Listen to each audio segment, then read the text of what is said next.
அப்படின்னு வந்து பார்த்தீங்கன்னா பிஏ ஹிஸ்ட்ரி அப்படிங்கிற ஒரு கோர்ஸ் பற்றி தான். ஓகே, நம்ம பிஏ ஹிஸ்ட்ரின்னு சொன்னால் நம்ம எத்தனை பேர் இங்கே முகம் சொல்லிக்கிறோம்? ஓகே, நம்ம பிஏ ஹிஸ்ட்ரியில் எவ்வளோ ஸ்கோப் இருக்குதுன்னு நம்ம கண்டிப்பாக தெரிஞ்சுக்கணும். ஓகே, என்னென்ன ஸ்கோப்லாம் இருக்குது, அதை படித்தா நம்ம என்னென்னலாம் எந்தெந்த துறைக்கெலாம் நம்ம வேலைக்கு போகலாம் அப்படிங்கிறத நம்ம பார்க்க போகிறோம். ஓகே, ஸோ நான் இதை சொன்னதுக்கப்புறம் உங்களுக்கு பிஏ ஹிஸ்ட்ரியில் இவ்வளோ ஸ்கோப் இருக்கா அப்படின்னு வந்து நீங்கள் ஆச்சரியப்படுவீங்க. Okay, so first BA history அப்படிங்கிற ஒரு கோர்ஸ் வந்து 3 இயர்ஸ் வந்து படிக்க வேண்டிய கோர்ஸ். அதை முடிச்சுட்டு நீங்கள் இமீடியட்டாக பிஎட் பண்ணலாம்.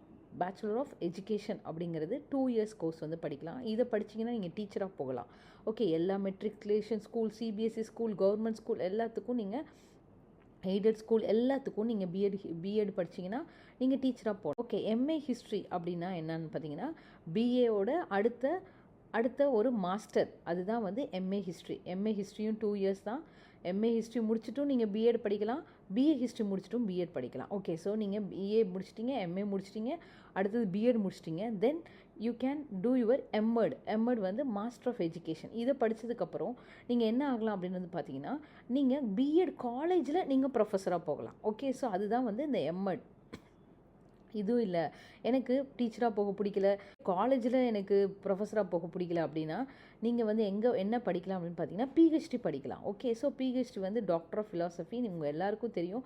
இது வந்து நீங்கள் ஹிஸ்ட்ரியில் முடிச்சிங்கன்னா உங்களுக்கு you are eligible to teach in colleges. Okay, colleges in other universities. Okay, so இதெல்லாம் நீங்கள் வந்து டீச் பண்ணுறதுக்கு எலிஜிபிலிட்டி வந்து உங்களுக்கு கிடச்சிரும் இந்த ஃபிலாசபி பிஹெச்டி முடிச்சிங்கன்னா. ஓகே, ஸோ இது மட்டும் இல்லாமல் நீங்கள் எம்ஏ ஹிஸ்ட்ரி படிக்கும் போதே நீங்கள் என்ன பாஸ் பண்ணலாம் அப்படின்னு பார்த்தீங்கன்னா நெட் அண்ட் செட் எக்ஸாம்ஸ் வந்து நீங்கள் எழுதலாம்.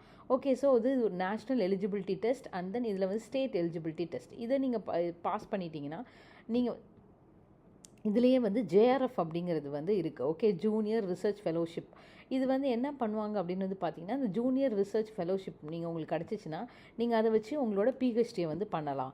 ஓகே, ஸோ இதில் வந்து இது வந்து இன்னொரு advantage of the course. Okay, then இது எதுவுமே எனக்கு பிடிக்கல, எனக்கு இவ்வளோ பிஎட் முடிக்கணும், எம்ஏ முடிக்கணும், பிஹெச்டி முடிக்கணும், அப்புறம் நெட்டு செட்டு படிக்கணும், எனக்கு இதெல்லாம் விருப்பமே இல்லை, நான் பிஏ ஹிஸ்ட்ரி முடித்தோன்னா நான் கவர்மெண்ட் எக்ஸாம் எழுதி நான் போகணும் அப்படின்னு வந்து பார்த்தீங்கன்னா நீங்கள் என்ன பண்ணலாம்னா பிஏ ஹிஸ்ட்ரி முடித்தோடனே நீங்கள் யூபிஎஸ்சி, டிஎன்பிஎஸ்சி குரூப் எக்ஸாம்ஸ் வந்து நீங்கள் அப்பியர் ஆகலாம்.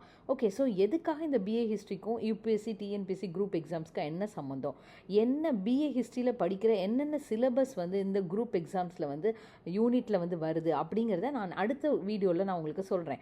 ஓகே, ஸோ இப்போ இந்த பிஹெச்டி நீங்கள் முடித்தோன்னுக்கப்புறம் பிஹெச்டி நீங்கள் படிச்சுட்டு இருக்கும் போதே நீங்கள் வந்து உங்களுக்கு வந்து Indian Council of Historical Research அப்படிங்கிற ஐசிஹெச்ஆர் அப்படிங்கிற ஒரு ஆர்கனைசேஷன் இருக்குது. இது வந்து நியூ டெல்லியில் இருக்குது. இவங்க வந்து நிறைய ஃபண்டிங் வந்து உங்களுக்கு கொடுக்குறாங்க உங்கள் பிஹெச்டியை பண்ணுறதுக்கு. நீங்கள் இதுலேயும் நீங்கள் அப்ளை பண்ணி நீங்கள் வந்து என்ன பண்ணலாம், பிஹெச்டியை வந்து பண்ணலாம், ஹிஸ்ட்ரியில் வந்து பிஹெச்டி பண்ணலாம். இது வந்து ஹிஸ்ட்ரிக்காக இருக்கிற ஒரு ஆர்கனைசேஷன். இது நமக்கு நிறைய பேருக்கு வந்து இதை பற்றின ஒரு அவேர்னஸ் கிடையாது. அதனால தான் நம்ம பிஏ ஹிஸ்ட்ரினாவே நம்ம என்ன பண்ணுறோம், அதுக்கு ஸ்கோப்பே இல்லை அப்படின்னு நினைக்கிறோம். தேங்க்யூ.